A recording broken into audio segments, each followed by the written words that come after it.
Welcome back to my channel, guys. Today I'm going to be walking you through the process of how I made my own rain skirt.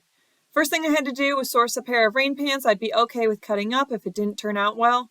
So I went down to the thrift store and was able to find a pair of Columbia pants for $15 that fit me waist-wise and seemed light enough that they would make a nice skirt to backpack with. The next thing I did was gather all my supplies I thought I were going to need in order to get this project done. I'm doing this project at my aunt's house and she quilts, so luckily I had a sewing station all ready. Once I was finished getting ready, I had no idea where to start. As I had never made or modified clothes before, I thought it'd be best to just try them on and sort of mark where I wanted the legs to be cut off. I started with the longer skirt lengthwise than I initially wanted, knowing that I could always go shorter later on. I ended up not pressing super hard when I made my first cut on the legs, so the edge wasn't completely clean, but hey, that's homemade. After both pant legs were off, I was trying to figure out how to separate the seams because they were sealed pretty good in order to be waterproof. The seam ripper did not end up working on either the outer shell or inner mesh layer, so I opted to cut both with the scissors. I was trying to make as few cuts as possible because I knew I was going to go back and reseal them later. If I made too many, I was worried the integrity of the skirt would be ruined and it wouldn't serve the intended purposes. After separating the inner thigh seams in the inner and outer layer, I laid the pants out flat and cut basically where the crotch is so that the fabric would lay completely flat. There was a surprising amount of excess fabric, which I guess is where the thighs are usually, but it's a skirt, so my thighs are rubbing together. Next, I cut a pant leg so it could lay completely flat and act as the bulk fabric to kind of be in between the leg portion in the front and back, if that makes sense. I didn't know how to specifically remove and repair a zipper, so I just left the zipper on there, but I did remove the Velcro piece that was originally at the ankles supposed to be cinched. That completely left either for weight or aesthetic purposes.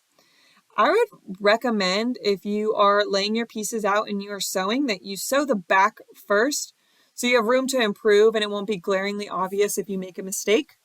I did not do that, not on purpose though, because I just simply lacked that attention to detail and foresight the first time around.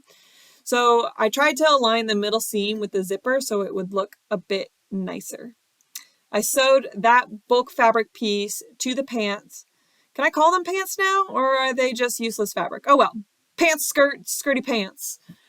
I don't have a serger or anything to close the seams, and like I said, I've never done this, so I just opted to do a double stitch to reinforce it to create a stronger seam altogether. All of my seams seem to be a standard 1/4 inch, so when all said and done, the edge will probably take up about an inch of fabric that I just left to keep the integrity there, I guess. I just didn't want it to fray into what I had already sewed. There seemed to be a lot of excess fabric from that flat piece after I had sewed it in, so I just ended up cutting off both sides and took that extra bit and sewed it into a triangle with the double seam. Ladies and gentlemen, will be my back piece. I aligned, pinned, and started to attach the back piece to my skirt, but my needle broke.